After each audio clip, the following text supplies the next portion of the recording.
Ravi de vous retrouver pour cette nouvelle édition spéciale de Sénat 360 au lendemain des élections sénatoriales qui ont vu la droite et le centre sortir renforcés des urnes alors que La République En Marche a raté son entrée ici à la Haute Assemblée. Quelles conséquences pour l'exécutif? Quel avenir pour les réformes constitutionnelles souhaitées par Emmanuel Macron? On parlera aussi du rôle du Sénat alors que Gérard Larcher évoque déjà la nécessité d'un contre-pouvoir. Tout ça dans notre édition. Et je vous rappelle que vous pouvez réagir à nos débats sur Twitter avec le hashtag Sénat 360. Pour m'accompagner cet après-midi, un dispositif spécial Tam Tranui en direct de la cellule Résultats. Nous sommes également avec Saveria Rojek et Mickaël Zamès pour les réactions des nouveaux entrants ici au Sénat. Ce sera à leur micro dans un instant. Et pour commencer, on va tout de suite retrouver Tam Tranui depuis le studio de Public Sénat pour faire un point sur la nouvelle composition, le nouveau visage du Sénat. C'est tout de suite. Oui, effectivement, Delphine, on va parler d'une projection, une projection qui risque encore de bouger. Les chiffres sont à prendre avec prudence, puisque c'est seulement la semaine prochaine que les sénateurs vont s'inscrire dans leur groupe politique. Il y a donc encore un certain nombre de flous sur des élus divers droite, divers gauche ou même investis par La République En Marche. Une fois cela dit, il est clair en voyant notre projection que les grands gagnants de cette élection, ce sont les Républicains, avec pas moins de 159 parlementaires dans ce nouveau Sénat, plus 17 élus par rapport à la situation précédente. Également une belle performance du côté du groupe de l'Union centriste avec 51 sénateurs, plus 9 par rapport à auparavant. Notez que le Parti socialiste avec 79 sénateurs, lui, sauve les meubles, moins 7 par rapport à la situation précédente. Cela reste une performance par rapport à la débâcle qu'avait subi les socialistes pendant les élections intermédiaires. Contre-performance en revanche du côté de La République En Marche avec 27 élus. Moins 2 par rapport au Sénat précédent. Cela alors même qu'il y a encore quelques mois, ce groupe espérait devenir le deuxième du Sénat. Notez que le groupe communiste avec 12 parlementaires conserverait bien son groupe, même si ses effectifs sont en baisse, moins 6 sénateurs. Effectif en baisse également pour le groupe RDSE avec 12 sénateurs, moins 4. Le groupe RDSE, ce groupe à majorité de radicaux de gauche. Notez que les écologistes enfin ne sont que 4 pour l'instant. Donc a priori, il n'y aurait pas de groupe écologiste dans le nouveau Sénat. Quant aux non-inscrits, il serait 4, parmi lesquels 2 élus du Front National. Le Front National qui n'a remporté aucun siège lors de ce scrutin et qui reste donc avec ses 2 parlementaires qui n'étaient pas renouvelables. Merci à vous, Tam, pour toutes ces précisions et on vous retrouvera tout au long de cette édition spéciale. Alors, il y a forcément aujourd'hui une ambiance un peu rentrée des classes au Sénat pour les nouveaux élus. Flora Sauvage et Cécile Cixous ont suivi les premiers pas de Pierre Ouzoulias. C'est un élu communiste des Hauts-de-Seine. Son portrait tout de suite. Au lendemain de l'élection, les huissiers sont à pied d'œuvre pour assimiler les visages des 97 nouveaux sénateurs qui prendront leur fonction le 2 octobre. Je crois que j'ai bien fait de venir avec un sac à dos. Pierre Ouzoulias est l'un d'eux. Sénateur élu dans les Hauts-de-Seine, il vient découvrir son nouveau lieu de travail. Vous avez le droit à un forfait téléphonique. D'accord. Qui est ouvert à 7 300 € par an. D'accord. Dans ce forfait, vous pouvez inclure 6 lignes téléphoniques. Vous avez vu, moi j'ai été absolument transparent sur tout. Voilà. Il n'y a rien de caché, y compris les forfaits téléphones, etc. C'est clair. Et moi, ça, c'est l'engagement que je prends aussi avec les gens qui m'ont élu. Pour ce chercheur au CNRS, qui siégera sur les bancs communistes, la transparence doit être le maître mot de son mandat. Les citoyens et les citoyennes, ils ont besoin de savoir aujourd'hui que les élus qui les représentent, ils sont comme eux. Ils ont une activité professionnelle et à un moment donné, ils exercent un mandat au profit de la collectivité, au profit de tout le monde, et ça, il faut le faire dans la plus grande transparence. À 53 ans, Pierre Ouzoulias, lui-même petit-fils de résistant, ne s'était jamais imaginé sénateur. Bonjour, Pierre Ouzoulias. Nouveau sénateur des Hauts-de-Seine. des Hauts-de-Seine. Moi, je suis historien et archéologue, et donc j'ai une réflexion de spécialiste des sciences de l'homme et de la société, et je pense que je peux poursuivre cette réflexion avec le biais de mon mandat. C'est-à-dire essayer de comprendre la complexité de notre monde, essayer de travailler au plus près des populations. Une ambition qu'il mettra au profit du groupe communiste dès lundi prochain. Et on continue les réactions des nouveaux sénateurs qui font leur premier pas ici au Sénat. Avec vous, Saveria Rojek. À vos côtés, Xavier Iacovelli, il vient d'être élu sénateur socialiste des Hauts-de-Seine. C'est à vous. Absolument, bonjour Xavier Iacovelli. 30 ans, plus jeune élu de ces sénatoriales. Dans quel état d'esprit êtes-vous en ce premier jour ? Alors j'ai 36 ans, mais je suis quand même un jeune élu, un des plus jeunes, voilà, avec ma collègue du 94 qui a été élue socialiste aussi, une des plus jeunes, c'est la Benjamine, je suis le Benjamin. Écoutez, c'est une belle élection, une belle entrée, une belle résistance du groupe socialiste aussi au Sénat. Donc on incarne aussi le renouveau qui est demandé par les Français, mais le renouveau aussi passe par les partis politiques et par le Parti socialiste notamment. La droite est partie divisée dans votre département, dans les Hauts-de-Seine. Est-ce que c'est aussi ça qui a joué en faveur de votre élection ? Alors c'est aussi ça, bien sûr, c'est le principe de la proportionnelle et du plus fort reste. Donc cette élection est aussi compliquée et la division de toute façon ne sert jamais les listes qui l'utilisent. Nous avions aussi une division à gauche, mais qui nous a malgré tout permis, avec notre assise locale et avec des candidats qui étaient issus vraiment des territoires, de résister. Et donc on maintient 2 postes de gauche dans le département. Donc la division de la droite nous a aidés, mais notre ancrage local a fini le reste. Alors vous le disiez, un élu local, sur quel dossier comptez-vous vous investir ici au Sénat ? Alors moi j'ai été élu sur un engagement de travailler avec les élus locaux, travailler avec les territoires et les grands électeurs. Donc vraiment moi la commission sur laquelle je voudrais travailler c'est l'aménagement du territoire et tout ce qui est développement économique. C'est vraiment les deux dossiers qui me tiennent à cœur et sur lesquels je me suis engagé auprès des électeurs. Vous le disiez à l'instant, cette élection est aussi le PS a fait de très bons scores. Est-ce que c'est le signe du rebond du Parti socialiste après les revers électoraux des législatives et bien sûr de la présidentielle ? Rebond, oui. C'est évident, c'est aussi la concrétisation des élections municipales de 2014 qui avait été mauvaise pour nous, mais sur lesquelles nous avions quand même résisté, nous avions des élus nombreux. Donc le renouveau va passer aussi par le Parti socialiste, par la gauche, et nous sommes le premier groupe d'opposition maintenant au Sénat, enfin nous restons le premier groupe d'opposition et nous comptons vraiment refonder le Parti socialiste, notre parti, avec l'aide des sénateurs. Et moi en tant que nouveau sénateur et premier secrétaire du Parti socialiste des Hauts-de-Seine, j'œuvrerai fortement pour cette refondation. Et vous pensez éviter l'écueil d'amateurisme dont ont été taxés les premiers élus, les premiers députés En Marche quand ils sont arrivés à l'Assemblée ?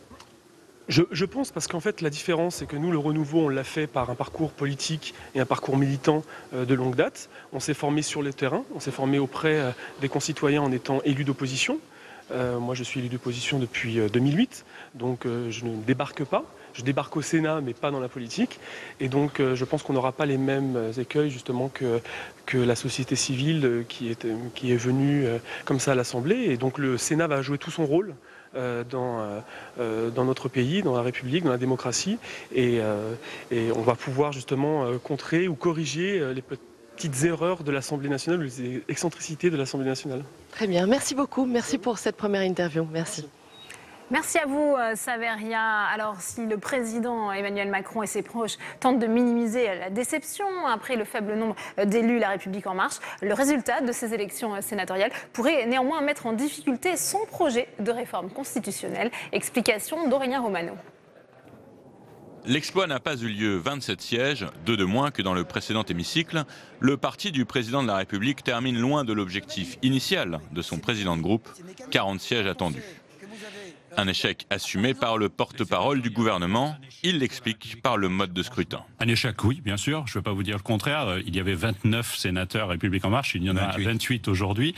Mais un échec attendu. Ceux qui ont voté sont ceux qui ont été élus en 2014, en 2015, à un moment où la République En Marche n'existait pas. Ils représentent les anciens partis et les anciens partis ont voté pour les candidats des anciens partis.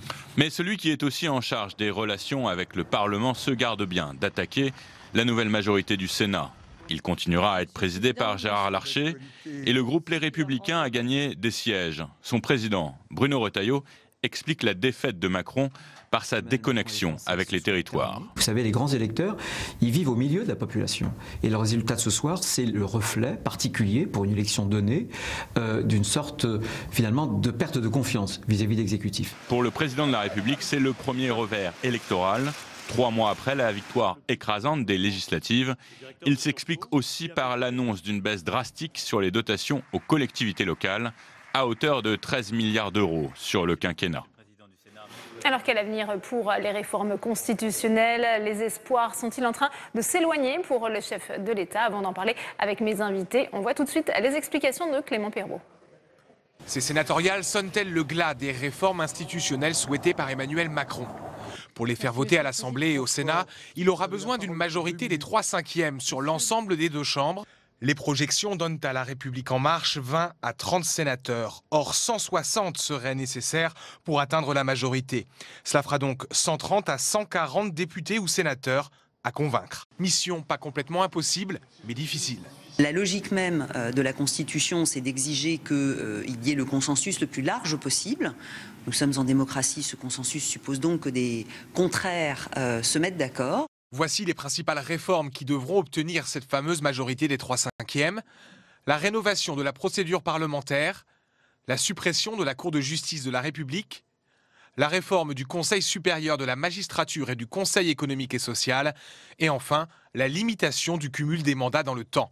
C'est cette dernière réforme qui risque d'être un point de crispation, notamment avec les sénateurs des Républicains. Il y a un point dur, c'est la limitation du nombre de mandats dans le temps, parce qu'effectivement, ça peut poser une véritable difficulté de principe.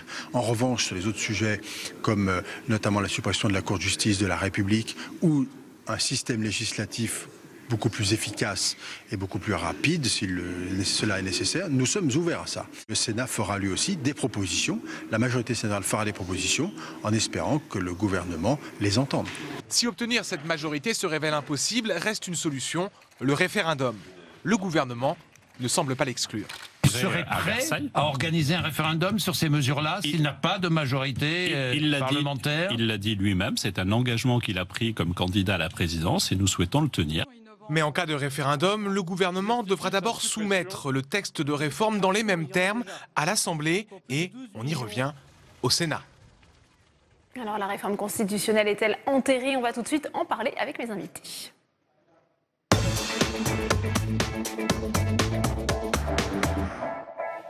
Et on ouvre tout de suite le premier débat de cette spéciale Sénat 360 avec mes invités sur ce plateau. Samuel Le Goff, bonjour, merci d'être avec nous. Vous êtes journaliste politique à Contexte. J'accueille également Jean-François Beige, bonjour, merci d'être avec nous. Vous êtes rédacteur en chef du Courrier du Parlement. Denis Pouillard est également sur ce plateau, merci d'être là. Vous êtes le directeur de l'Observatoire de la vie politique et parlementaire. Et Jean-Philippe de Rosier, bonjour, vous êtes constitutionnaliste, professeur de droit public à l'Université Lille 2. Première question pour vous, Samuel Le Goff, puisqu'on a vu hier clairement la République En Marche rater la marche du Sénat. Ce n'est pas une surprise, mais qu'est-ce que ça veut dire? Ça veut dire que finalement l'élan donné par la campagne d'Emmanuel Macron et son élection, c'est terminé. Je dirais la page s'est refermée. On rentre dans la phase de gouvernement normal où les choses se stabilisent, les territoires se fixent et où finalement la droite montre qu'elle a encore du poids, qu'il faudra compter avec elle et quelque part cette victoire de la droite au Sénat lui donne un droit de veto, en tout cas, elle peut peser sur la politique du gouvernement. Oui, Jean-Philippe de Rosier, le Sénat, c'est pourtant la chambre du consensus avec peut-être le fameux droite et gauche, la célèbre formule du chef de l'État, le « en même temps » aurait toute sa place? Oui, et je ne partage pas exactement l'analyse de Samuel Le Goff qui est de dire que la dynamique En Marche, en gros, c'est terminé, parce que, comme vous l'avez justement signalé, les résultats d'hier ne sont pas surprenants. Ils sont le réfléchissement de ce qui s'est produit en 2014 et en 2015. La République En Marche n'a pas d'élus locaux et de grands électeurs, ou en tout cas en très faible nombre, et on ne pouvait pas s'attendre à l'entrée en masse de parlementaires En Marche au Sénat. En revanche, ce à quoi on pouvait s'attendre, et certainement ce à quoi l'exécutif se préparait avant même les élections sénatoriales, c'était des négociations, du compromis, du consensus avec le Sénat, cette chambre de tempérament, cette chambre d'opposition constructive au sein du Parlement, dans les différents textes, et en particulier sur le texte constitutionnel, le chef de l'État va devoir à nouveau revenir à cette habileté et à sa philosophie du « en même temps ». Il va devoir convaincre l'Assemblée nationale et en même temps le Sénat, la droite et en même temps la gauche, pour réaliser une révision constitutionnelle efficace et en même temps productive. Ouais. Denis Pouillard, alors justement sur cette révision constitutionnelle, on sait que c'était un des enjeux pour le chef de l'État. Est-ce que vous pensez que les espoirs s'éloignent de faire adopter ces réformes constitutionnelles? Alors, attendez, on a engagé un premier débat là qui est intéressant sur finalement pourquoi l'échec hier soir des listes REM. Moi, j'ai regardé les voix obtenues par les REM qui n'ont pas été élus. Et je me pose la question pourquoi ils n'ont pas été élus, parce que finalement, il faut aller au fond des choses dans l'analyse politique. Ce que je constate, c'est que les deux partis politiques principaux, LR et le Parti socialiste, ont conservé, sur le terrain, leur cadre politique. Et que ces cadres politiques, que le macronisme, en règle générale, depuis juillet, pensait récupérer, comme il l'avait fait au niveau du suffrage universel direct, eh bien, ça n'a pas fonctionné. Ça n'a pas fonctionné, et ça veut dire que les partis politiques, laminés complètement en juillet dernier, en juin dernier, en fait, ont leur dynamique encore et leur présence sur le terrain. Et ça, je crois que c'est une erreur politique, à la fois du président, mais surtout de son entourage et de ses courtisans, parce que c'est là-dessus qu'il faut insister. À force d'avoir parlé de vieux systèmes, de codes anciens, de monde d'hier, etc., les gens se rebiffent un peu. Et la vie des partis politiques, je le regrette, elle va peut-être repartir du terrain avec les présidents de région, avec les maires et avec surtout les intercommunalités qui ont pesé hier énormément dans les transferts, effectivement, de voix pour les candidats. Jean-François Bèche, c'est vrai qu'on peut voir aussi une sorte de revanche des partis traditionnels oui, qui s'est passé hier au Sénat. C'est vrai, mais je crois qu'il faut regarder d'un peu plus près.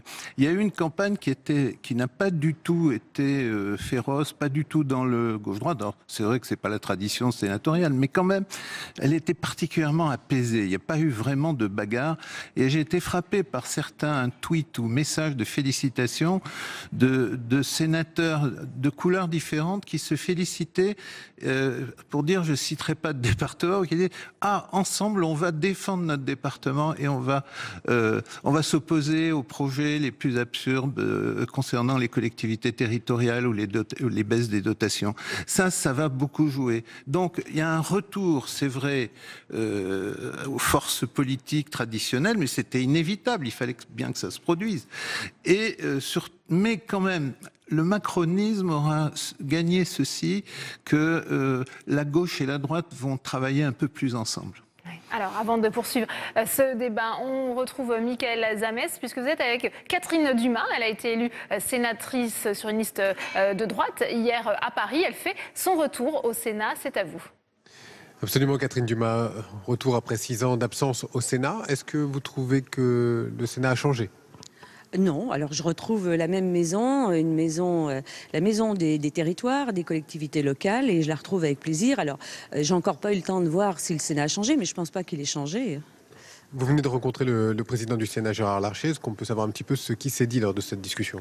Oui, très gentiment. Le président du Sénat vient en effet de me recevoir. Bon, je ne vais pas dévoiler nos échanges, même si je pense qu'il n'avait rien de très confidentiel. Bon, simplement, il souhaitait d'abord me féliciter d'être redevenue sénatrice de Paris, puisqu'il connaît bien mon histoire. J'ai quitté le Sénat dans des conditions un peu difficiles en 2011, et il savait que je souhaitais ardemment revenir travailler au Sénat pour Paris. Et donc, voilà, il m'a adressé ses félicitations. Alors, vous êtes élu sur une liste qu'on appelle une liste dissidente, même si peut-être le mot ne vous plaira pas.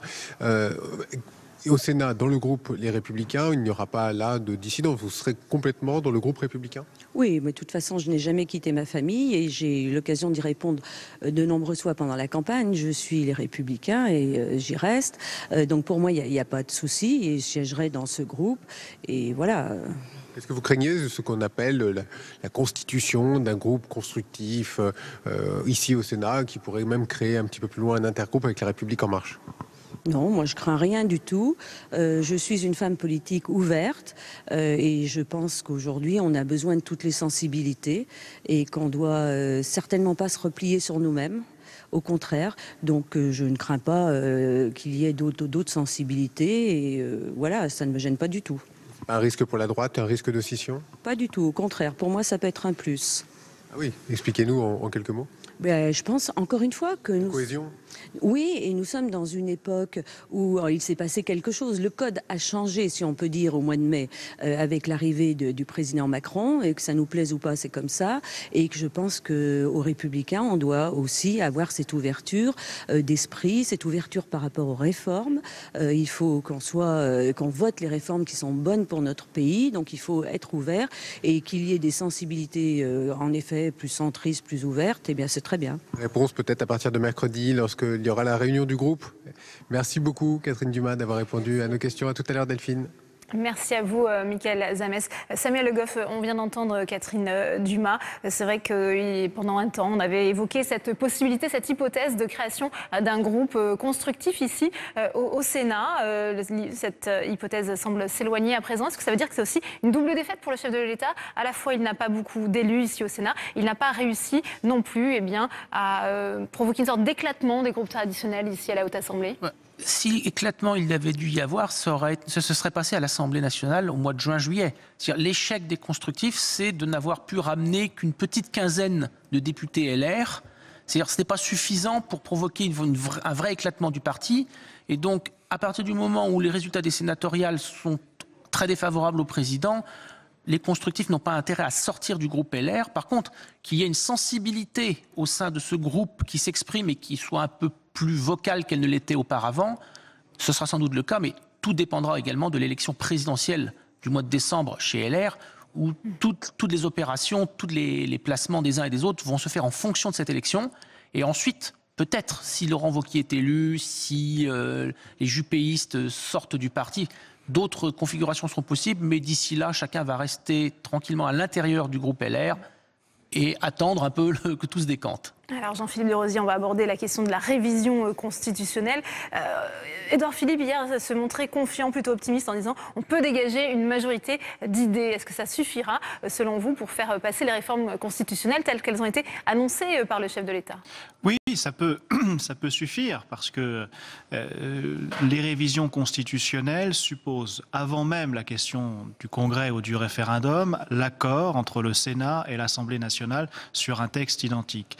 Et il est très fréquent que le Sénat et l'Assemblée nationale ne soient pas d'une convergence politique absolue. Même lorsque l'on a un Sénat de droite et une Assemblée nationale de droite, ce qui est le cas le plus fréquent dans l'histoire de la Ve, la majorité sénatoriale n'est pas exactement la même que la majorité à l'Assemblée nationale et donc gouvernementale. Si bien qu'il faut toujours négocier et trouver des points d'accord entre les deux assemblées. Je rappelle même que l'une des périodes les plus productives en termes de révision constitutionnelle de la Ve République, c'est 97-2002, où on avait un désaccord au sommet de l'exécutif entre le président de la République et le Premier ministre, puisqu'on était en cohabitation, et un désaccord politique entre le Sénat et l'Assemblée nationale, puisqu'il y avait deux couleurs politiques opposées. Ça n'a pas empêché plusieurs révisions constitutionnelles de se faire en 5 ans, et là, ce n'est pas la dynamique en marche à l'Assemblée nationale qui va l'empêcher. On peut parfaitement avoir un accord d'idées, comme l'a dit le Premier ministre, sur certains sujets.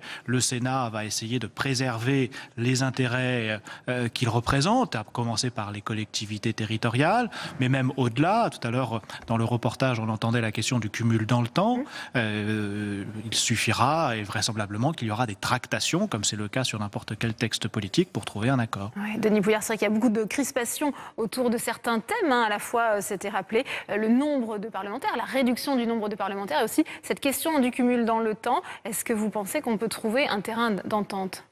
Alors d'abord, la réduction du nombre de parlementaires ne relève pas de la réforme constitutionnelle.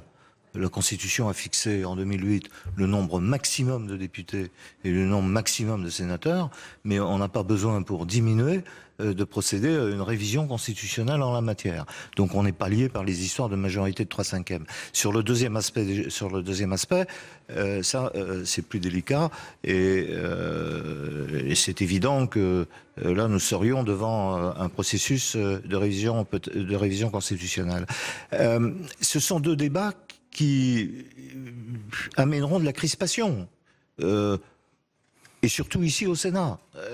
On le voit d'ailleurs par le nombre déjà de candidats qui se sont représentés, voire pour la 3e, 4e fois cette fois-ci. Donc ça fait partie des mœurs de la maison, si je puis dire, la pérennité du mandat. Donc ça, ce sera assez difficile. Mais je pense que le rajeunissement, enfin, il n'y a pas eu de rajeunissement sensible hier soir de l'Assemblée, mais 61 ans, les jeunes on reste parlementaires exactement au même niveau tenir qu'avant. un langage un peu différent de ce côté-là dans cette maison. Peut-être Jean-Philippe Desrosiers sur ce point, pas besoin de passer par une réforme de la Constitution pour diminuer le nombre de parlementaires?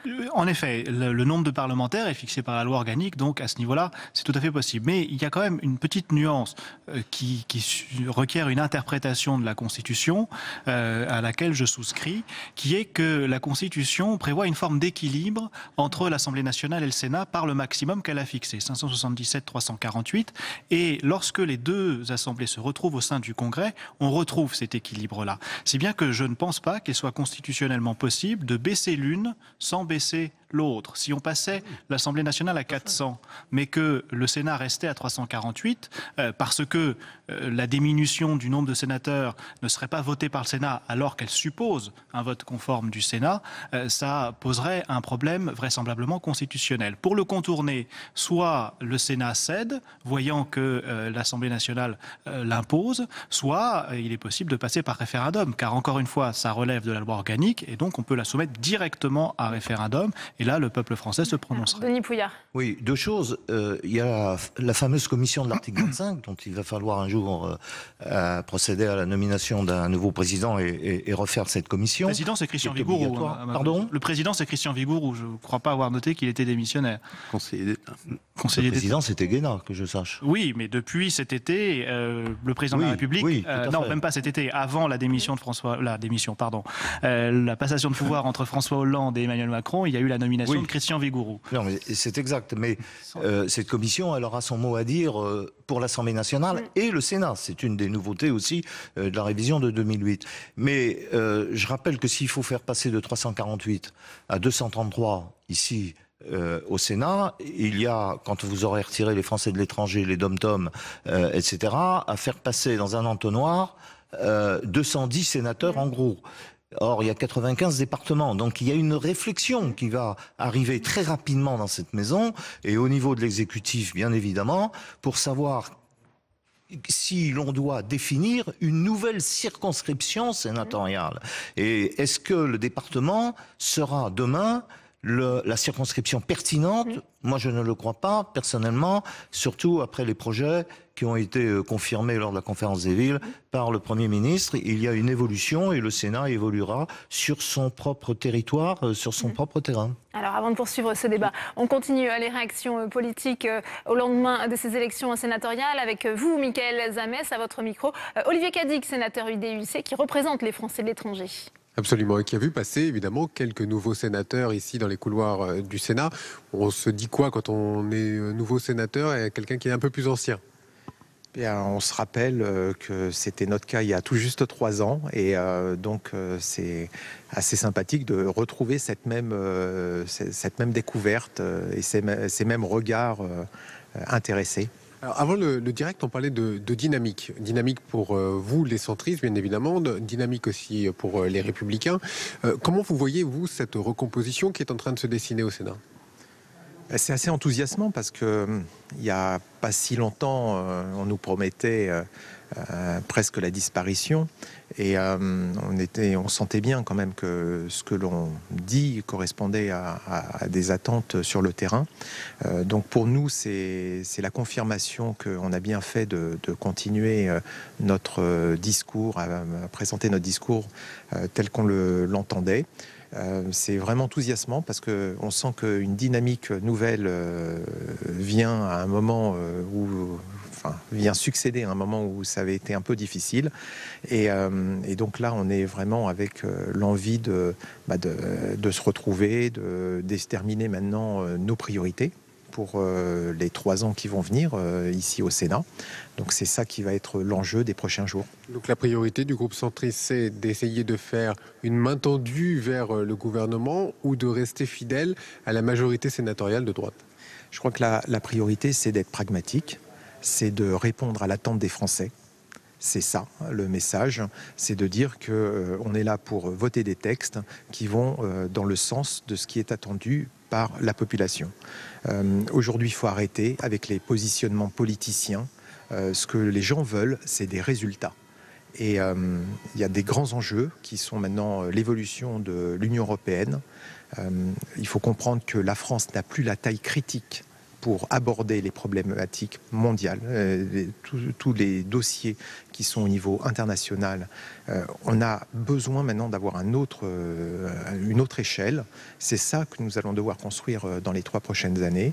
Et je crois que pour nous, qui sommes fondamentalement européens, à l'UDI, au centre, eh bien c'est un moment vraiment que l'on sent comme historique. Et c'est ça l'enjeu auquel nous allons être confrontés, je pense, dans les prochains mois. Et d'un mot, parce qu'il y a quand même un enjeu pour votre groupe demain avec l'élection de la présidence du groupe centriste. Est-ce que vous avez quelque part déjà fait votre choix, votre intime conviction ? À titre personnel, évidemment, j'ai effectivement un candidat. On peut le savoir ? Non, mais je veux dire, j'ai un candidat avec lequel j'ai beaucoup d'atomes crochus et qui, je pense, pourrait faire un excellent président de groupe. Bon, voilà, maintenant, c'est le groupe qui va le déterminer. Évidemment, comme chacun, et je respecte tous les avis. Maintenant, j'ai de bons espoirs et je pense que le groupe centriste de l'Union centriste a vraiment quelque chose à apporter et on va le voir dans les prochains mois. Merci beaucoup, Olivier Cadic. Et donc, le vote demain après-midi du président du groupe centriste, on suivra ça, bien entendu, en direct. Merci à vous, Mickaël. On revient avec mes invités sur ce plateau et cette question de la révision constitutionnelle. Samuel Le Goff, est-ce que vous pensez qu'il y a une version un peu édulcorée qui pourrait passer auprès des parlementaires ? Ça serait quoi la version idéale, selon vous ? Qui aurait le plus de chances de trouver cette majorité de 3/5? Là-dessus, je ne suis pas devin, puisque tout va dépendre beaucoup des rapports de force, des choix des personnes. C'est-à-dire, là, déjà, on a senti qu'il y a une crispation sur la limitation dans le temps. Donc ensuite, il peut y avoir des compromis. On peut très bien décider que la limitation dans le temps s'applique à partir de la date de la réforme. Donc tous ceux qui sont en place peuvent encore faire 3 mandats, ce qui ouvre quand même à ceux qui sont en place de belles perspectives. Il peut y avoir aussi d'autres mesures qui n'étaient pas prévues, notamment concernant les pouvoirs du Sénat qui peuvent être apportés pour renforcer justement les droits de veto que peut avoir le Sénat. Enfin, là-dessus, l'imagination peut être très importante et je pense que les sénateurs ont dans les cartons des idées qu'ils viendront proposer et ensuite, il y aura un marchandage, il y aura une discussion, une négociation et on verra si un accord peut être trouvé. Mais ça nécessite aussi que le président de la République accepte des choses. Jean-François Beige, pour autant, on a entendu Gérard Larcher hier estimer que le Sénat devait avoir un rôle de contre-pouvoir. Alors est-ce que c'est aussi de bon augure pour faire c'est-à-dire qu'il va y avoir une bataille d'opinion, parce que le carburant de l'action politique, c'est la popularité. Si le président de la République est très populaire, il n'a pas passé un été mirobolant sur ce plan, il pourra faire passer beaucoup de choses. Et même, d'ailleurs, la question, les 3/5 ou le référendum, c'est un peu la même chose. C'est-à-dire que un président bien installé, avec une garde politique rapprochée, il peut faire beaucoup de choses.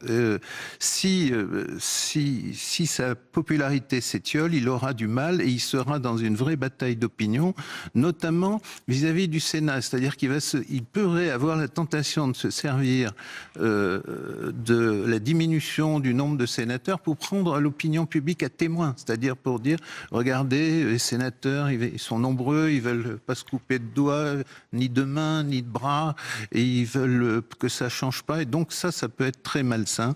Il peut y avoir une bataille d'opinion autour des axes de réforme dont on parlait. Jean-Philippe Birosier, c'est vrai que ça va être difficile pour la droite ici au Sénat de ne pas non plus apparaître comme responsable d'un blocage institutionnel. Oui, ça c'est toujours difficile, mais je fais confiance à la droite et ou à la gauche pour trouver les arguments pédagogiques et politiques si jamais il devait y avoir une opposition.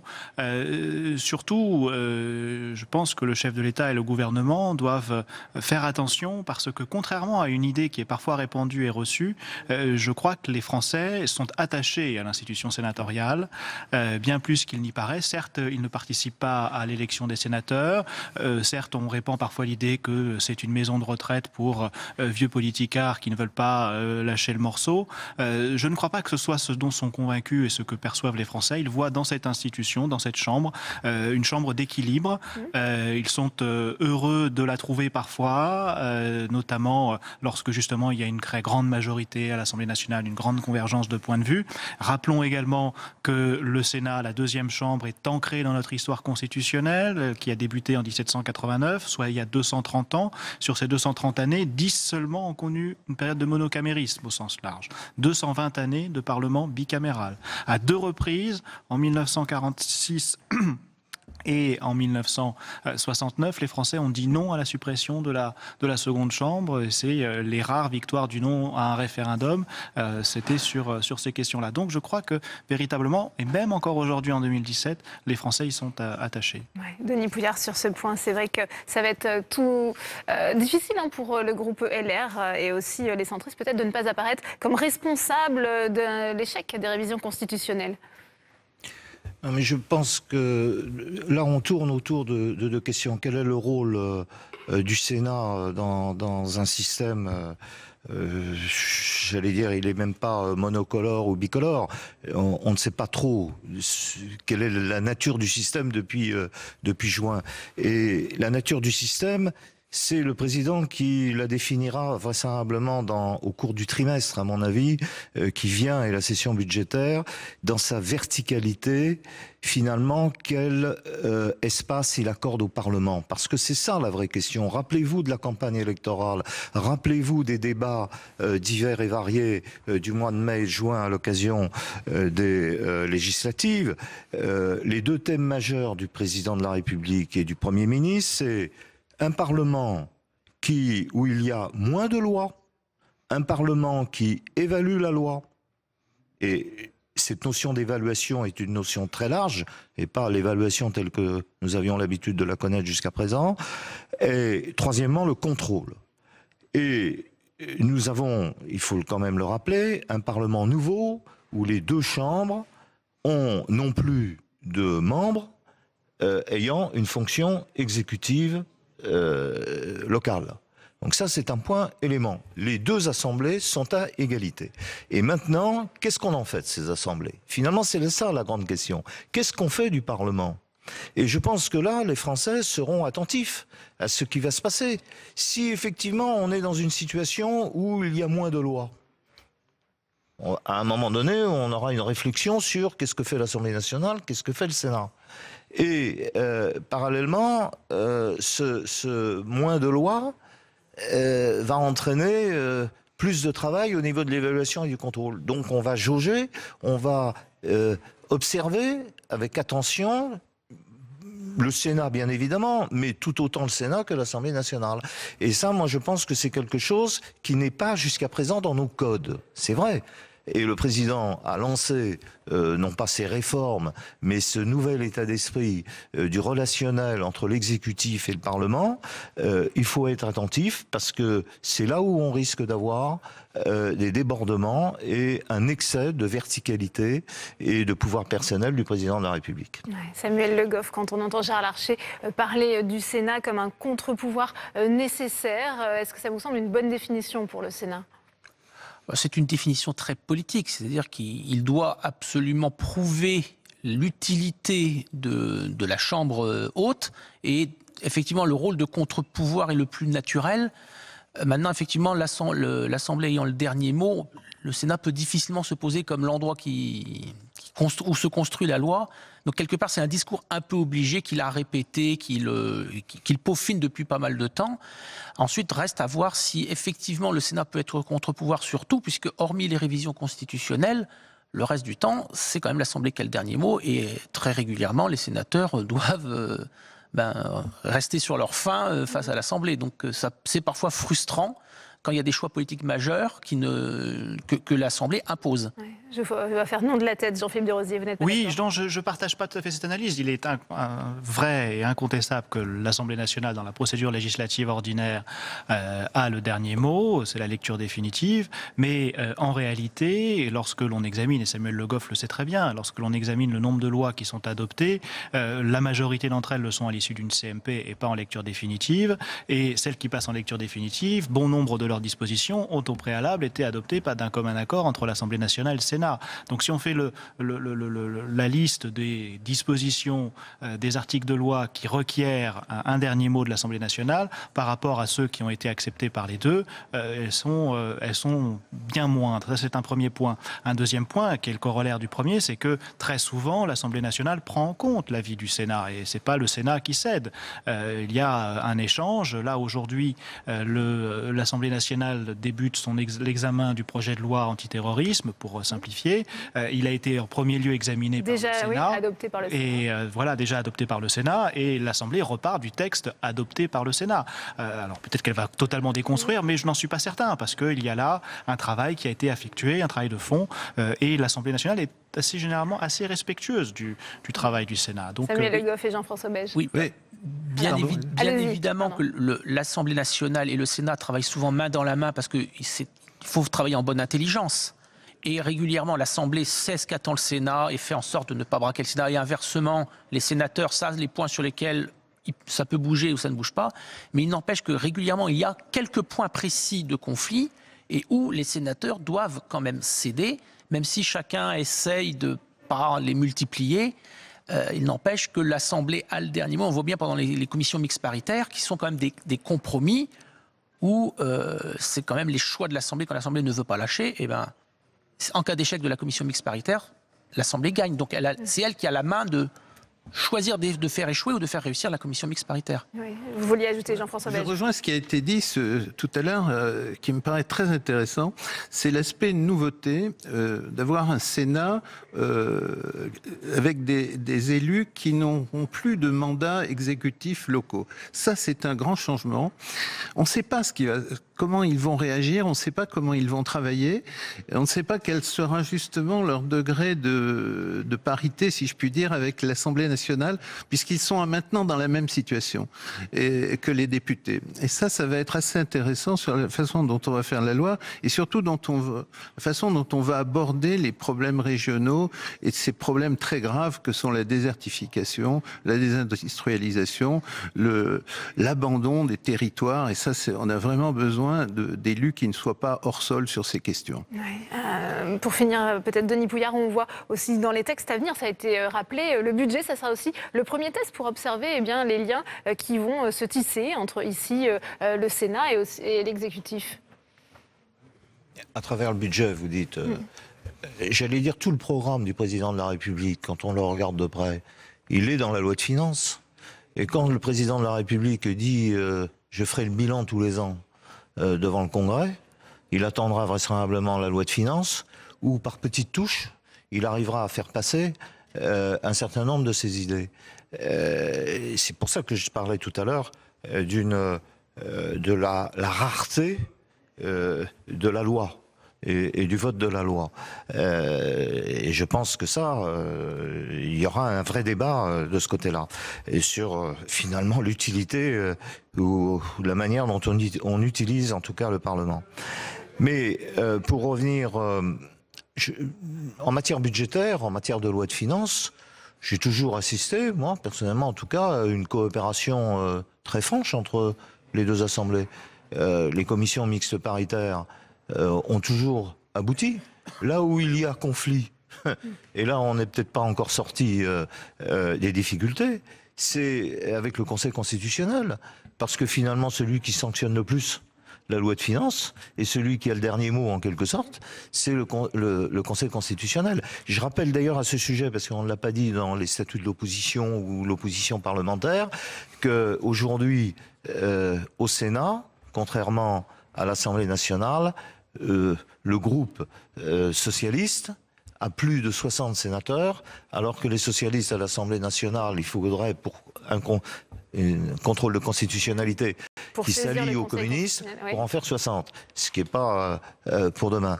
Et donc, au Sénat, ici, dans la notion de droit d'opposition, il y a un élément important, c'est qu'effectivement, le groupe sénatorial dispose, dans ses tiroirs, si je puis dire, de 60 signatures toutes prêtes pour déclencher le tir.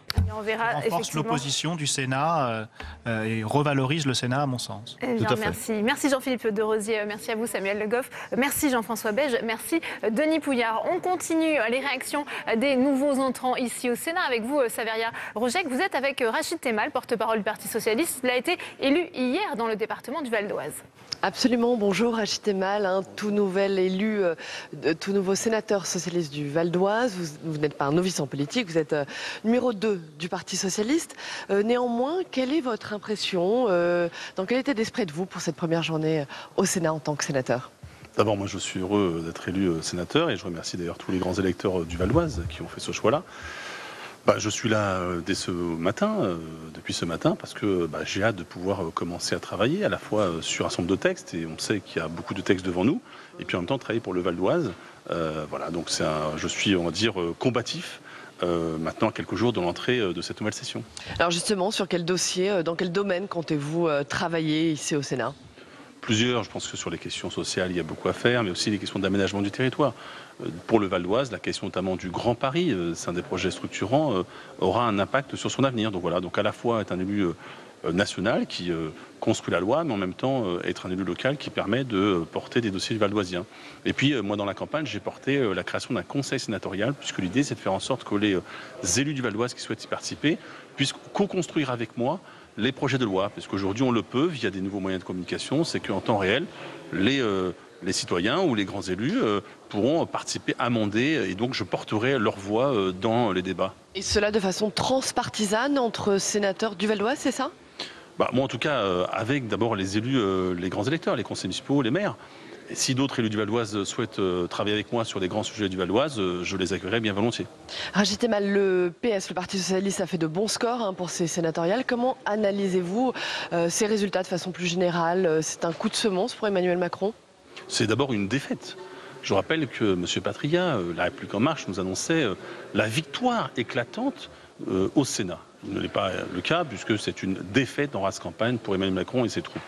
Pour le Parti Socialiste, c'est une vraie résistance, puisque par rapport aux résultats de 2014, au municipal, on devait avoir moins de sénateurs, mais on a vu que nous avions des candidats sur le terrain qui ont travaillé, qui ont aussi bénéficié des mesures catastrophiques qu'annonçait Emmanuel Macron concernant les collectivités locales. Et donc notre groupe est le 2e du Sénat, ce qui était notre objectif, nous l'avons atteint. Et donc maintenant, nous devons avoir un groupe qui sera combatif, qui sera en capacité de proposer et de porter une politique. Alors justement, qu'est-ce qui a le plus coûté à La République En Marche lors de ces élections ? C'est la colère des élus locaux qui a vraiment joué ? Quand vous n'êtes pas seulement. Il y a 4 mois de politique sociale désastreuse, la baisse du pouvoir d'achat jusqu'à la loi travail, et puis vous avez aussi sur les collectivités et les associations. Moi, dans la campagne, j'ai rencontré beaucoup d'associations qui, concrètement, vont devoir fermer leurs portes parce qu'ils n'auront plus de contrats aidés. On ne peut pas être la chambre qui représente aussi les collectivités et ne pas porter ce message-là. Donc voilà, La République En Marche a fait un choix. Au début, c'était ni droite ni gauche. Finalement, c'est une politique de droite. Donc ils sont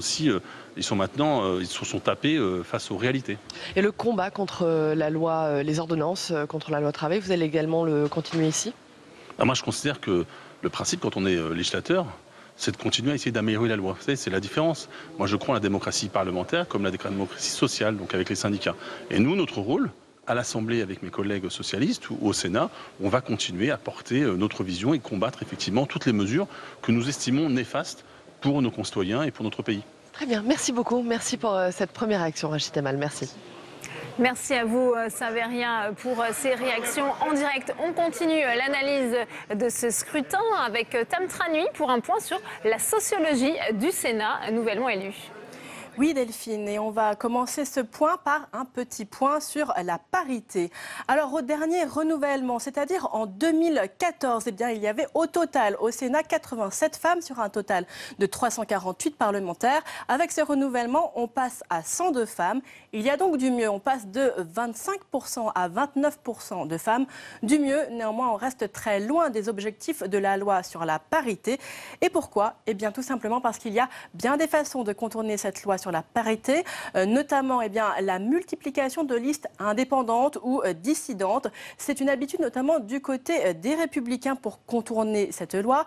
Exemple avec ce qui s'est passé dans la Manche où Philippe Bas, le président de la commission des lois, et Jean Bizet, sénateur Les Républicains, président de la commission des affaires européennes, étaient tous les deux à la tête d'une liste LR. Et leurs suivantes de liste, puisque les listes sont obligatoirement paritaires, elles ne sont pas rentrées au palais du Luxembourg. On passe à présent à un petit point sur l'âge de nos sénateurs. Alors, au dernier renouvellement, l'âge moyen des sénateurs était de 61 ans. Et bien, lors de ce renouvellement, vous le voyez, il reste à 61 ans. Pas de rajeunissement donc de la Chambre haute lors de ce scrutin. On va voir un peu plus précisément la répartition des effectifs en fonction des classes d'âge. Et vous le voyez ici, c'est assez clair sur ce graphique, 70% des sénateurs ont donc entre 51 et 70 ans. Et on termine par un point sur les métiers des sénateurs lors de ce renouvellement. En 2014, il y avait 41% de fonctionnaires. Ils sont un petit peu moins ce coup-ci avec 34,5%. Il y avait 11% de cadres, quasiment le même taux aujourd'hui avec 9,7%. Et un petit peu plus d'agriculteurs lors de ce renouvellement. On passe d'un taux de 5% à un taux de 5,7%. Notez qu'il y avait un seul ouvrier lors du dernier renouvellement. Il n'y en a plus aujourd'hui avec le départ de Jean-Pierre Godefroy qui a été ouvrier chaudronnier. Mais en somme, il n'y a pas d'énormes changements avec ce nouveau Sénat en matière de sociologie. Merci à vous, Tam. Et on retrouve à présent Michaël Zamès. Il nous fait vivre l'arrivée des nouveaux entrants ici au Sénat. À vos côtés, Jean-Pierre Moga. Il a été élu sénateur centriste du Lot hier. C'est à vous. Absolument. Premier pas ici au Sénat. Impression peut-être? Premier pas, effectivement, en tant que sénateur. J'ai eu l'occasion, j'étais maire d'une ville de plus de 9000 habitants, conseiller départemental, donc j'ai eu l'occasion de venir effectivement au Sénat à ce titre-là, mais l'installation, c'est autre chose, c'est un autre moment, et je crois que quand on vient pour l'installation, on se rend compte de toute l'administration. C'est une charge, c'est ce que vous ressentez aujourd'hui? C'est une charge, c'est pas une charge, c'est une découverte.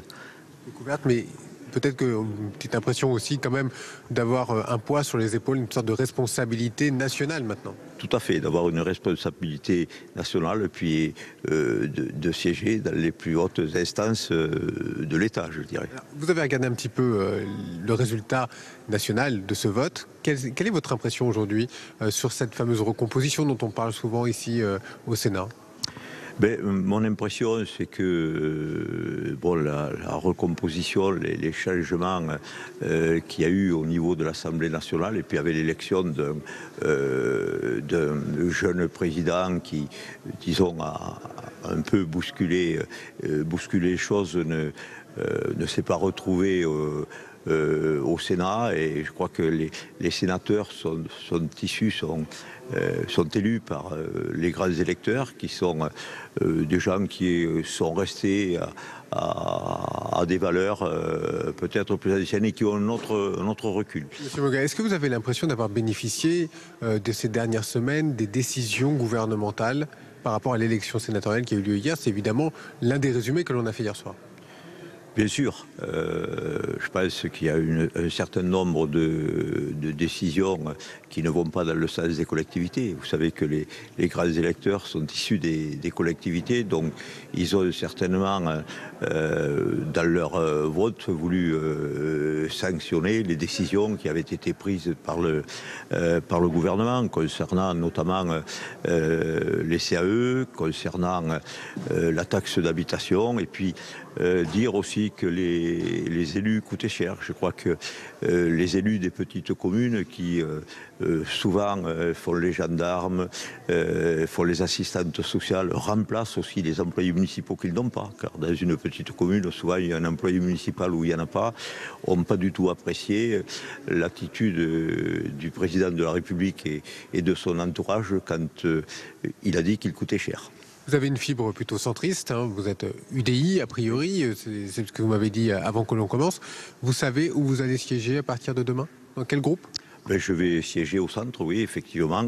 Ce soir, il y a une réunion du groupe. Je vais y aller. Nous devrons élire notre président assez rapidement, dès demain. Donc, vous savez pour qui vous allez voter déjà ? Je vais écouter ce qui se dit ce soir. J'ai une petite idée, effectivement. Vous pouvez nous le dire ? Non, pas encore, parce que je n'ai pas encore entendu tout le monde. Et avant de voter, j'accepte, et c'est normal d'entendre tout le monde. Merci beaucoup Jean-Pierre Moga. Bonne installation au Sénat et les premiers pas comme sénateur de la République. À vous Delphine. Merci Jean-Pierre Moga qui a donc été élu dans le Lot-et-Garonne. Alors, cette majorité de droite et du centre qui sort renforcée après ces élections sénatoriales entend jouer un rôle de contre-pouvoir. C'est ce qu'a dit Gérard Larcher hier. Mais vraiment le rôle du Sénat, explication de Julie Hulin. Gérard Larcher ou le sourire des grands jours, celui de sa large victoire et de celle de son groupe. La droite sort renforcée de cette élection, bien décidée à revendiquer son pouvoir. C'est la voix des territoires qui s'est exprimée. Ils ont clairement affiché leur volonté de voir exister un contre-pouvoir parlementaire indispensable à mes yeux au fonctionnement équilibré de la démocratie. Même si Gérard Larcher évoque une opposition exigeante et positive, il demande à Emmanuel Macron confiance et respect. Comme un certain Jean-Luc Mélenchon, les Républicains se rêvent en leader de l'opposition.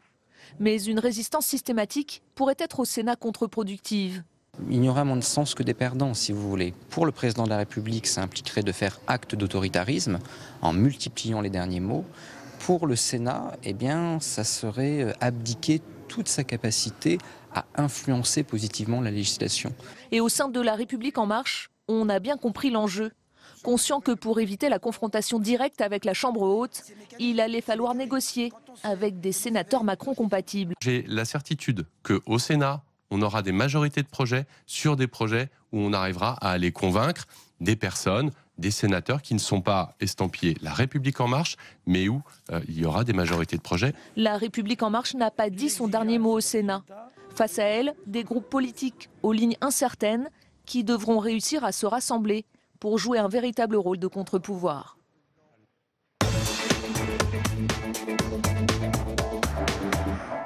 Et on continue le débat dans cette édition spéciale de Sénat 360 avec mes invités. J'ai le plaisir d'accueillir Éliane Assassi. Bonjour. Bonjour. Vous avez été réélue hier sénatrice communiste de la Seine-Saint-Denis.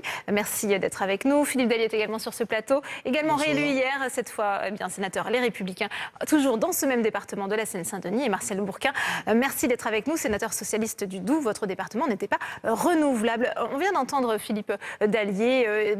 Gérard Larcher estimait que le Sénat doit être un contre-pouvoir parlementaire. Est-ce que là, on est dans une posture politique? Est-ce que c'est réellement le rôle du Sénat, selon vous? Écoutez, il faudra se mettre d'accord sur la définition de ce qu'est un contre-pouvoir. Le Sénat n'a jamais été, quels que soient les gouvernements, quelles que soient les majorités, ni dans l'opposition absolue et rarement dans la soumission au gouvernement. Et je pense que nous avons, les uns et les autres, toujours envie de contribuer à l'élaboration de la loi.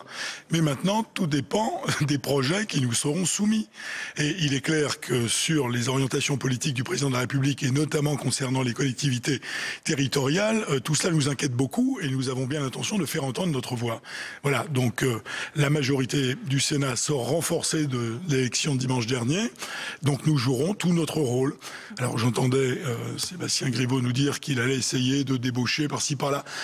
Je ne sais pas si ça correspond à la réalité. Vous savez, il y a, même dans mon groupe, il y a des gens qui, sur certains textes, ont eu une position parfois qui est non conforme à celle de la majorité, mais c'était toujours effectivement sur des points particuliers. Voilà, donc un contre-pouvoir, oui, un pôle d'équilibre, on peut aussi appeler ça comme ça, mais en tous les cas, nous ne serons pas, et le Sénat ne sera pas manifestement, suite aux résultats, aligné dans la majorité présidentielle. Ça, il n'en est pas question non plus. Éliane Assassi, vous êtes prête à vous allier à Gérard Larcher dans justement cette notion de contre-pouvoir face à l'exécutif? Écoutez, moi je trouve que les mots ont du sens. Je ne sais pas si j'appellerais ça un contre-pouvoir. Il n'en demeure pas moins que le Sénat est une des deux chambres du Parlement, que le Sénat fait la loi, comme l'Assemblée nationale, et qu'il nous revient, à nous comme parlementaires, de bien faire la loi et d'essayer de faire en sorte qu'elle réponde aux besoins et aux aspirations des gens. C'est ça notre responsabilité et notre mission. S'il faut porter des oppositions fortes au choix du président de la République et de son gouvernement, nous le ferons. Nous avons toujours été clairs sur ce sujet. Ce n'est pas une posture, puisque nous en parlions tout à l'heure. Et moi, je pense que ces élections sénatoriales sont des élections très politiques. Il y a eu des débats d'idées dans cette campagne électorale. Il y a eu des vœux qui ont été exprimés par les grandes électrices et les grands électeurs qui dépassent tout ça. Et c'est vrai notamment sur le débat s'agissant des collectivités territoriales et de leur devenir. Donc nous avons eu des discussions de fond et ce qui nous est demandé à nous comme parlementaires, c'est de porter ce qui s'est exprimé dans ces élections sénatoriales et qui ont fait que certains d'entre nous ont pu être réélus. Ma voix en Seine-Saint-Denis a été entendue comme celle de Philippe Dallier a été entendue, mais c'est le débat politique, c'est le débat d'idées. Nous avons des divergences profondes, mais je crois qu'il y a peut-être un socle qu'on peut partager, c'est celui de la colère des élus locaux au regard des annonces qui ont été faites par le président de la République. Alors que j'accueille Julien Bargeton, bonjour, vous avez été élu sénateur de la République En Marche hier à Paris. Vous arrivez ici eh bien, dans cette assemblée avec une majorité de droite et du centre renforcée. Comment bien pensez-vous que vous allez pouvoir travailler justement avec les autres groupes parlementaires avec cet objectif de faire passer la révision constitutionnelle ? Le Sénat, par nature, est une assemblée qui favorise le débat transversal. Je crois qu'il faut avoir une attitude constructive, si vous me passez cette expression. Et on sait que, par habitude, l'Assemblée nationale est l'Assemblée du fait majoritaire. Elle a le dernier mot. C'est plutôt une Assemblée des passions, alors que le Sénat, traditionnellement, accueille les débats de façon ouverte, pondéré, et mon état d'esprit en tout cas est de travailler de façon très transversale avec tous les groupes. Je m'inscrirai bien sûr dans le groupe de La République En Marche, mais comme je l'ai fait d'ailleurs comme adjoint aux finances à l'Hôtel de Ville, je souhaite toujours travailler en tout cas avec tout le monde. C'est comme ça que j'aborde ce mandat de sénateur, parce que je pense que comme chambre des territoires, le Sénat est particulièrement bien placé pour travailler sur des sujets de fond. Je pense à la métropole du Grand Paris, pour ce qui nous concerne, par exemple. J'ai un spécialiste à côté de moi. Sur ce plateau. Et puis, bien sûr, le sujet des finances locales qui me tiennent à cœur. Mais c'est le cas pour tous les sénateurs qui ont été nouvellement élus. Il faut aborder ce mandat dans l'idée de participer, pour ce qui me concerne, à la transformation du pays, mais tout en étant à l'écoute de, bien sûr, toutes les opinions et tous les avis. Martial Bourquin, cette notion de dialogue transversal, hein, on entend bien Julien Bargeton. Vous êtes prêt, vous, à travailler justement avec le groupe ici La République En Marche et avec peut-être une main tendue vers l'exécutif? Alors, pour être très clair, quand il s'agit de travailler sur des dossiers, le Sénat montre qu'on est capable de travailler avec tout le monde. Il y a des rapports qui sortent du Sénat qui mériteraient d'être mieux écoutés de l'exécutif.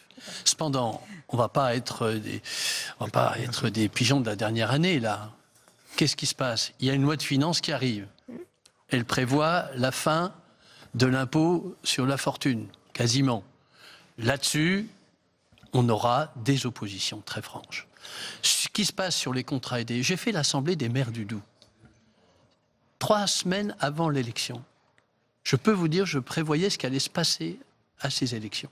Il y a eu presque une colère qui est en train de grandir sur la question des contrats aidés. Et 13 milliards retirés en 5 ans aux collectivités. Mais déjà, les collectivités ont beaucoup donné sous l'ancien quinquennat. Ça, c'est vrai. Sûr. Eh oui, oui, c'est vrai. Et le président François Hollande avait dit que c'était la dernière ponction qu'il devait y avoir. L'extrême ponction. Voilà. Et on nous en propose, elle était de 11 milliards, là on nous en propose il n'y a pas de baisse de dotation dans 13 milliards. Non, mais on sait bien comment ça se termine. Il ne faut pas nous raconter d'histoire. Oui. Il n'y a pas de baisse de dotation. Il se prépare 13 milliards de baisse pour les collectivités. Comment voulez-vous voter et avoir des accords là-dessus? Pas 13 milliards de baisse, 13 milliards de maîtrise par rapport à ce qui aurait été la hausse des dépenses. Ça sera le premier test, effectivement, le budget. Non, mais qu'il y ait des oppositions, qu'il y ait pas d'accord sur tout le monde, Julien Bargeton, c'est normal. Vous vous rendez compte que vous mettez en cause la décentralisation. Ce pouvoir est un pouvoir vertical. En étouffant comme ça les collectivités, il n'y aura plus de décentralisation. On est en train de recentraliser à une vitesse grand V. Alors, et ça, nous nous opposerons. Philippe Dallier, le budget, ça sera le premier test, on le disait, pour jauger un petit peu les relations entre le Sénat et l'exécutif. On se souvient l'année dernière, ça avait été rejeté, le juge. Mais comme chaque année, le budget est le moment, enfin je ne vais pas dire le moment le plus important comme membre de la Commission des Finances, mais bien évidemment, c'est un moment très important. Et l'année dernière, le Sénat s'était opposé, et assez frontalement d'ailleurs, au gouvernement à l'époque, en refusant de l'examiner en séance après l'avoir examiné en commission, parce que nous disions à l'époque qu'il était insincère, mais vraiment le budget certainement le plus insincère de la Ve République. La Cour des comptes nous a donné raison 6 mois plus tard. Donc quand il faut s'opposer fortement, nous le faisons. Pour le reste, comme cette maison a toujours fonctionné, nous examinerons les textes au cas par cas. Maintenant quand même, sur ce qui s'est passé dimanche, parce que j'entends mon collègue Bargeton, il est clair que si le président de la République avait eu l'opportunité de constituer une majorité de rechange ici, au Sénat, majorité présidentielle, il l'aurait fait. Effectivement, c'est raté. Donc la majorité sortante est confortée, donc on est dans une autre situation. Le gouvernement va devoir composer avec le Sénat, et c'est très bien ainsi, parce que nous ne sommes pas contre toute réforme a priori. La question c'est quoi et comment. Et sur les 13 milliards, nous avons suffisamment d'expérience ici au Sénat pour savoir comment ça se termine. C'est toujours de la même manière que ça se termine, et nous sommes, j'allais dire, peu enclins à faire crédit au gouvernement. On a vécu 6 ans de baisse de dotation continue, une division par deux de la dotation globale de fonctionnement. 4 ans. Et donc, oui, enfin, non, plus que 4 ans. Ça avait commencé un petit peu avant. Mais on a divisé par 2 la dotation globale de fonctionnement. Or, mais pour le projet de loi de finances 2018, pour le projet de loi de finances 2018, il n'y a pas de baisse de dotation quantitative nette. Non, mais pour être honnête, on ne peut pas dire ça. Ça se construit pas comme ça, le projet de loi de finances. Alors, Marcel Bourquin. Il y a la volonté de maîtriser la hausse des dépenses de fonctionnement, ce qui est normal dans une logique plutôt partenariale, puisque le gouvernement dit aux collectivités, inscrivez-vous dans une démarche d'économie raisonnable et regardons ensemble lesquelles sont réellement faites. C'est plutôt ce que nous avions souhaité. Et après, plusieurs élus locaux auparavant. Comment voulez-vous, quand des collectivités ont économisé durant 4-5 ans, c'est le squelette, on ne fait pas maigrir un squelette, monsieur, et il n'y a plus de moyens. À un moment donné, ce seront des services publics qui s'arrêteront. 13 milliards, il faut revoir cela. Il y a toujours des mutualisations possibles. Si vous voulez qu'on puisse travailler... Il y a des simplifications possibles sur certains sujets. Qu'est-ce qu'on fait? Non, mais c'est vrai. Je suis maire. Sur certaines fonctions support, il y a des choses où les collectivités... Il y a des éléments où les collectivités locales peuvent travailler. Il y a encore une semaine, j'étais maire d'une ville de 15 000 habitants. Il y a des économies à faire encore, Marcel Bourquin. Je peux vous dire que les économies ont été faites. Et rajouter 13 milliards... Et l'État l'a dit, d'ailleurs. En partie, c'est vrai, bien sûr. 13 milliards... Mais dites-leur à votre 13 milliards d'économies nettes. On voit bien sur ce point que ça va être compliqué de trouver un accord ici au Sénat. Julien Bargeton. En tout cas, les électeurs. Je vais prendre un autre exemple, Éliane Assassi, si vous voulez. En tout cas, vous êtes fait condamner très sérieusement. Je vais prendre un autre exemple, Éliane Assassi, qui fâche aussi en ce qui concerne les ordonnances réformant le Code du travail. Puisque là, Philippe Dallier, vous ne serez peut-être pas d'accord avec à la fois Martial Bourquin et Éliane Assassi. Je serai la seule ici à ne pas les voter. Moi aussi. Et voilà, Martial Bourquin. Là, justement, comment voyez-vous les choses, justement? Est-ce que vous êtes prêt à endosser la responsabilité aussi et d'être toujours responsable d'un certain blocage institutionnel? Mais moi, je suis une femme très responsable. Je ne sais pas si vous le savez, mais je suis à la tête d'un groupe qui est composé d'hommes et de femmes très responsables. Lorsque nous décidons d'un vote sur un texte, nous le faisons d'abord démocratiquement, ce choix, et nous le faisons non pas pour nous opposer, mais pour faire la démonstration qu'il y a d'autres choix qui sont possibles. Il y a des alternatives. Or, les alternatives ne sont jamais entendues. Moi, je veux bien que vous disiez ce que vous avez à dire sur les 13 milliards. Je vous remercie. Mais j'entends aussi ce qui se dit sur les ordonnances, c'est que les ordonnances, le gouvernement souhaiterait qu'on n'y touche pas telles qu'elles seront présentées au moment de la ratification. Parce qu'on oublie quand même de dire que les ordonnances doivent être ratifiées par le Parlement avant janvier 2018. Donc elles ne sont pas encore entérinées, contrairement à ce qui peut se dire ici ou là. Donc moi, je ne suis pas une extrémiste, je suis une communiste qui combat des textes, mais qui fait aussi des propositions alternatives. Et c'est le cas, puisque vous m'interrogez là-dessus, sur la loi travail. Moi, je suis pour une réforme du Code du travail, mais pas au sens où cela nous est présenté aujourd'hui. Quand on cumule ce texte avec d'autres textes qui sont en perspective, qui ont été annoncés, on parle du projet de loi de finances, mais on pourrait parler aussi de l'éventuelle réforme constitutionnelle qui va apporter peut-être des bougies au niveau de nos institutions, avec l'annonce qui a été faite par le président Macron, d'un échelon territorial. Et en région parisienne, nous sommes particulièrement attentifs à cela, puisque l'idée serait de supprimer les départements de la petite couronne. C'est une très bonne idée. Mais voilà un point de désaccord très fort que j'ai avec Monsieur Dallier. Donc voilà, on va avoir beaucoup de choses. Mais pour moi, le marqueur va être le projet de loi de finances de l'année 2018 et les débats que nous aurons ici au Sénat. Philippe Dallier, sur la question de la réforme du travail, là, vous pourriez travailler main dans la main avec l'exécutif. En tous les cas, je voterai pour la ratification de ces ordonnances. L'essentiel des mesures contenues dans le texte sont celles que nous proposions à l'époque, que nous souhaitions à l'époque. D'ailleurs, le gouvernement Hollande avait essayé et a reculé en cours de route. Donc effectivement, sur ces dispositions, il n'y a pas de raison particulière que nous nous y opposions.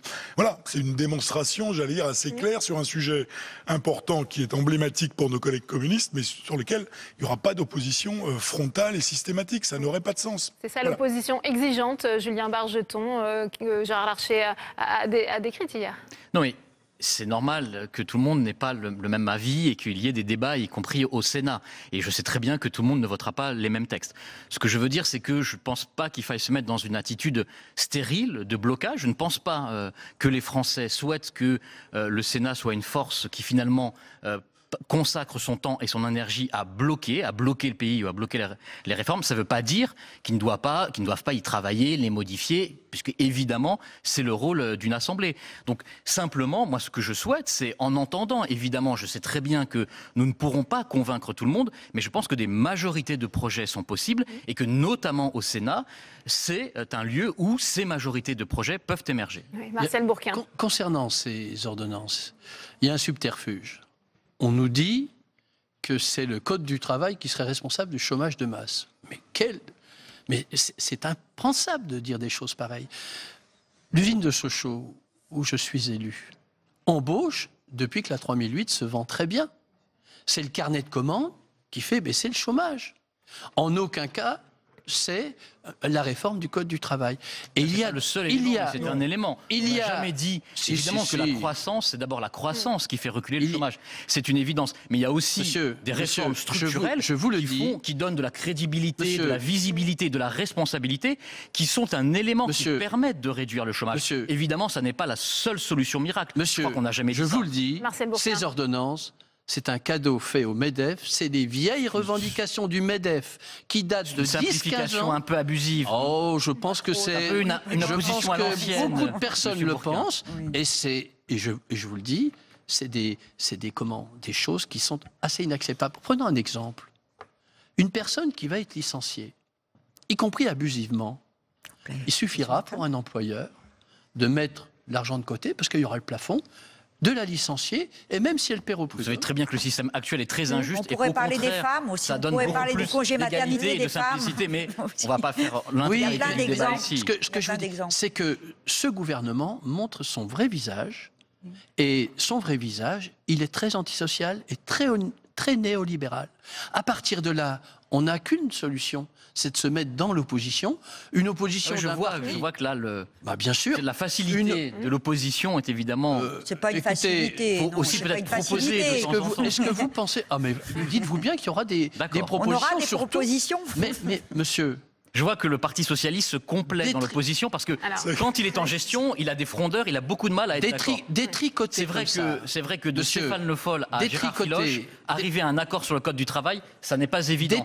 Donc je comprends que la posture de l'opposition est plus simple. Je connais bien, j'y étais 24 ans. Oui, c'est ce que j'allais dire quand même. Ce qui est assez surprenant, c'est qu'on est entre socialistes et anciens socialistes. Oui, mais quand même. Et vous, Philippe Dallier, sur les propositions, parce que... Alors finissez, Martial Bourquin, et je vous donnerai la parole, Philippe Dallier. C'est pas stérile de s'opposer. À un moment donné, quand quelque chose ne va pas... On propose, bien sûr.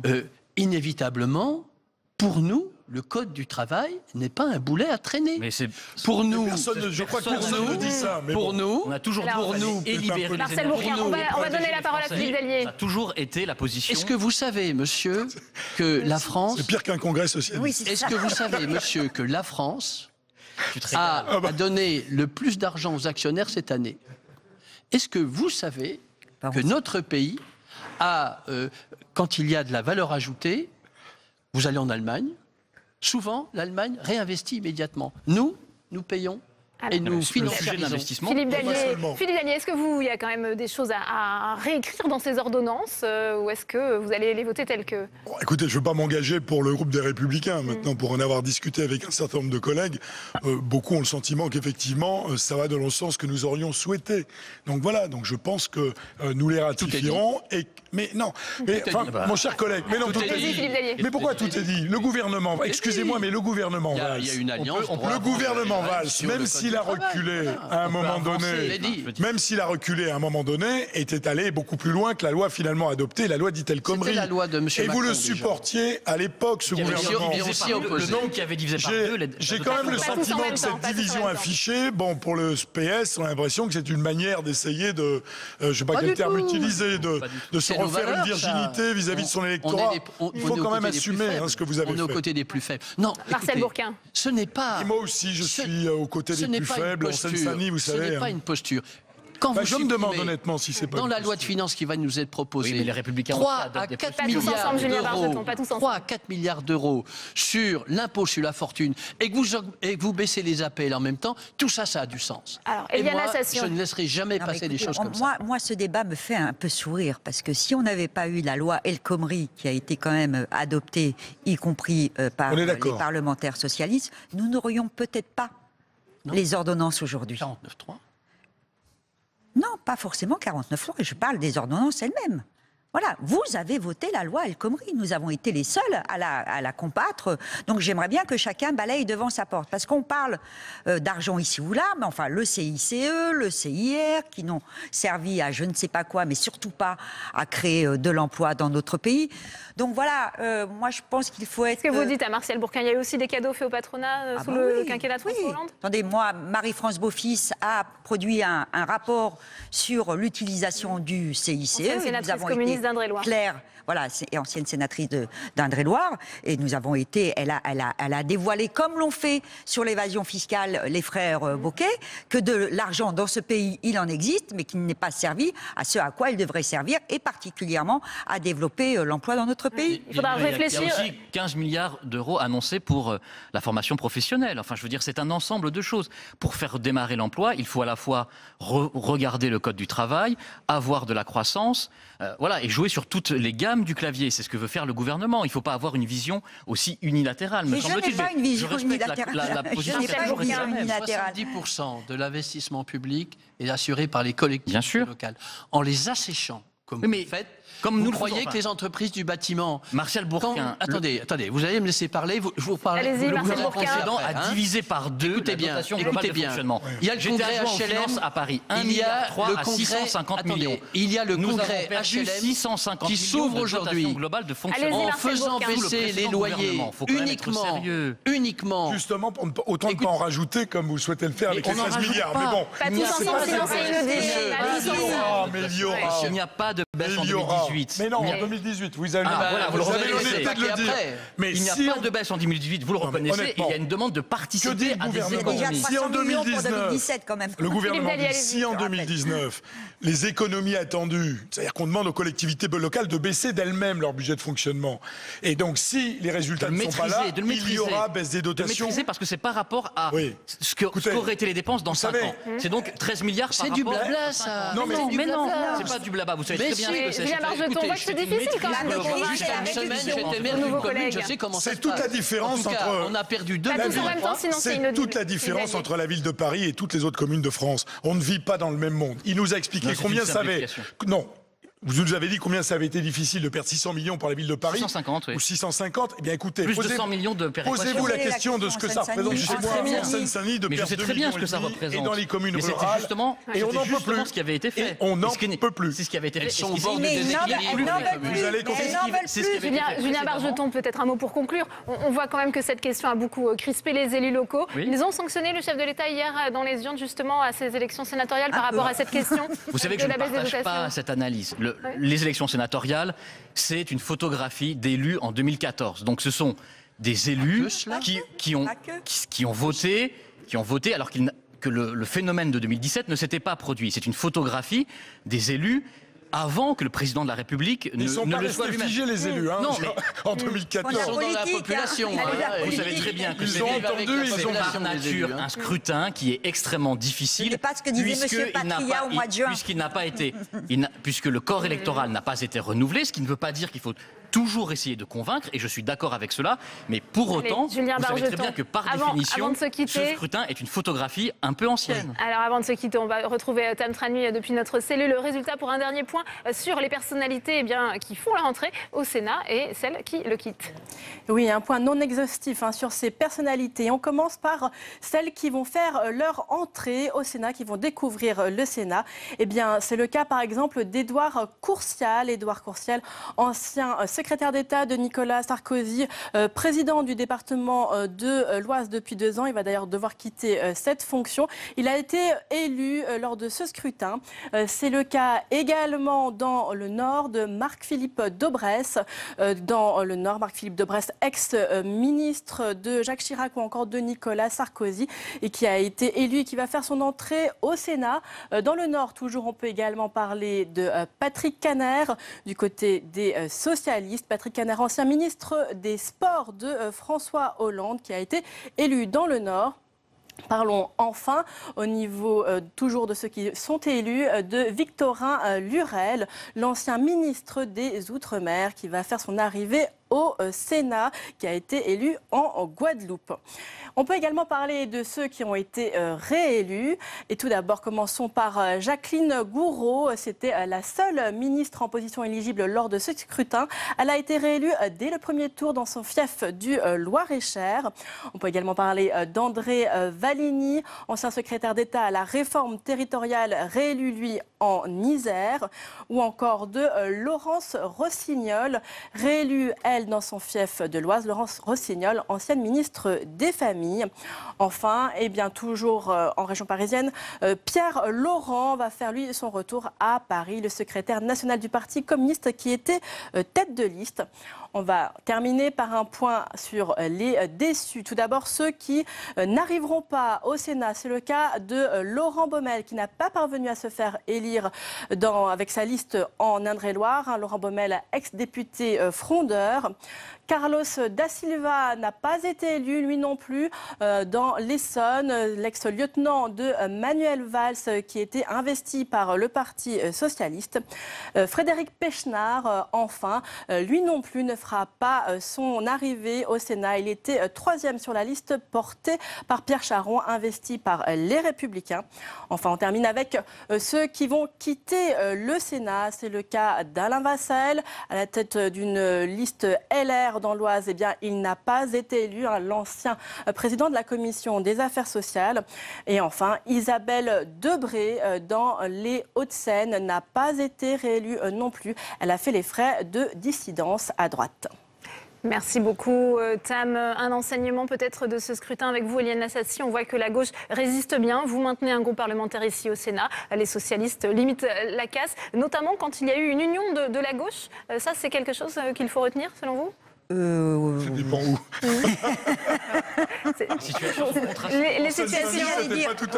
Non, ce n'est pas tout à fait ça. Il y a eu très peu de listes d'union de la gauche présentées à ces élections sénatoriales pour une des raisons que j'évoquais tout à l'heure, c'est-à-dire que la situation dans laquelle se retrouvent nos collectivités aujourd'hui, le quinquennat de François Hollande en porte aussi la responsabilité. Et je crois que dans ce scrutin, il y a eu des sanctions aussi qui ont été apportées à la fois contre les politiques qui ont été menées sous le quinquennat de François Hollande et à la fois sur les annonces faites par le président Macron et son Premier ministre. Cela dit, moi je me satisfais qu'il y ait une gauche qui soit toujours bien présente dans l'hémicycle sénatorial. Je pense que nous allons pouvoir, chacun comme nous sommes, apporter une pierre de propositions alternatives sur un certain nombre de projets qui vont nous être présentés ces dernières semaines. Donc je ne peux que m'en féliciter. Ouais, Marcel Bourquin, en un mot justement sur le résultat du groupe socialiste ici au Sénat. Si on avait voté il y a 3 mois, le résultat aurait été totalement différent. Tout à fait.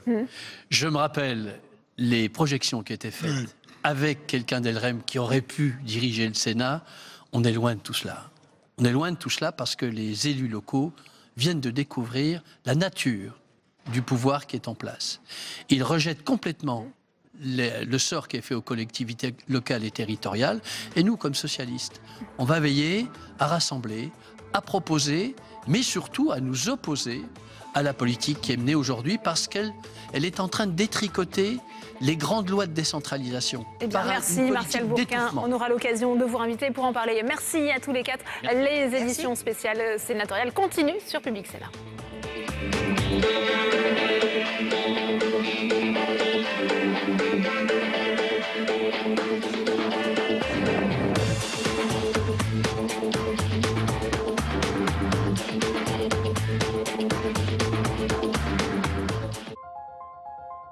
Suite au passage de l'ouragan Irma sur les îles de Saint-Martin et Saint-Barthélemy, Public Sénat appelle à soutenir la Fondation de France en faisant un don sur le site www.fondationdefrance.org ou au 0800 500 100.